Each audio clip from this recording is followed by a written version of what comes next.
They always say some cricket matches are way more than just a game. But what happens when the biggest, most hyped match in the entire world just doesn't happen at all? Okay, let's get into this, because this is a story where all the real drama, the real high-stakes action, is happening way off the pitch. So here's the headline that's got everyone talking. Pakistan has flat out said they will not play their scheduled T20 World Cup match against India. Now get this, they're still playing in the tournament, they're just boycotting this one single game. I mean, everything was ready to go. February 15th, Colombo. They even picked a neutral venue just for this massive showdown. But now, poof, that date on the calendar is just empty. All those fans are just left waiting.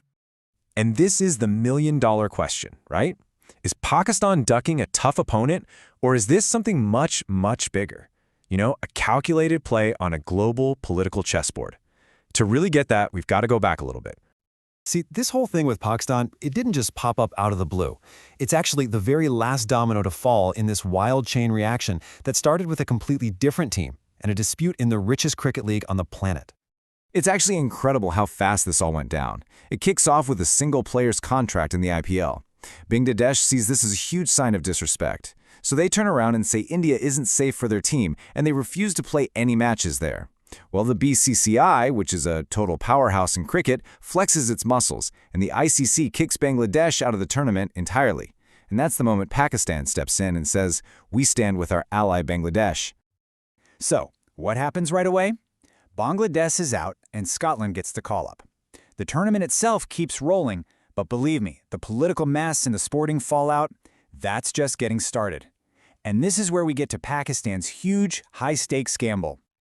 By refusing to play India, Pakistan is walking a seriously thin tightrope here. On one hand, they're trying to look strong and loyal to an ally. But on the other, wow, the potential cost could be absolutely catastrophic for their future in cricket. So let's just break down this gamble, okay? On the plus side, Pakistan looks good to Bangladesh and wins points with some folks back home. But look at the cost side. They immediately forfeit the match points to India.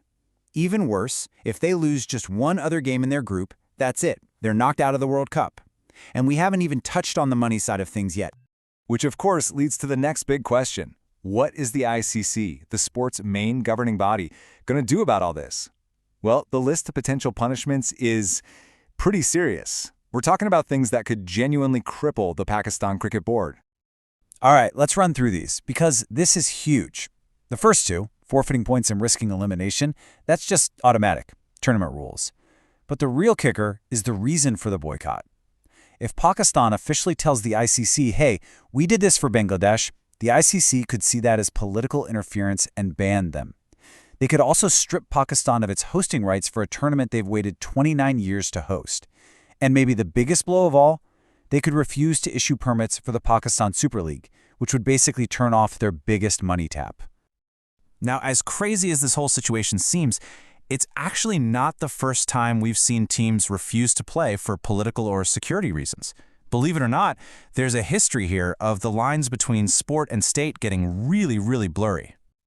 Let's go back to '96. Both Australia and the West Indies forfeited their World Cup matches in Sri Lanka. Why? Well, they were major security concerns after a bombing in Colombo. The points just went to Sri Lanka, who, and this is a great little piece of trivia, went on to win the whole tournament. Then you've got 2003. England decided to forfeit their match against Zimbabwe in Harare. They pointed to the really tense political climate under Robert Mugabe's government. So yeah, these kinds of boycotts have happened before, but they never ever happen without some serious consequences. So what have we learned? We're way past just talking about team rivalries and player averages. This is full-on geopolitics now, where a simple cricket pitch has been turned into a stage for nations to flex their political muscle. We've all heard that saying a million times, right? Don't mix sports and politics. It's this beautiful idea that sports should be pure, just about the competition, totally separate from the messy world of international relations. It's a nice thought. But let's be real, for these nations, that line isn't just blurred, it's been completely erased. From the BCCI's massive influence over the ICC to Pakistan's very calculated boycott, cricket is being used right now as a tool of foreign policy. It's that simple. And that is exactly what geopolitical leverage is. It's when a country uses every single tool it has, not just armies, but culture, money, and yes, even a beloved game like cricket, to get what it wants or to make a statement to the rest of the world. It's a power move, without a single shot being fired. So, I guess it all boils down to this one last question.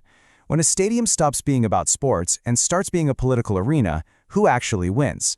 When the game itself is pushed aside for strategy and the fans are robbed of the sport they love, who's really coming out ahead? The nations, the politicians, or, in the end, does everyone, and especially the sport itself, end up losing?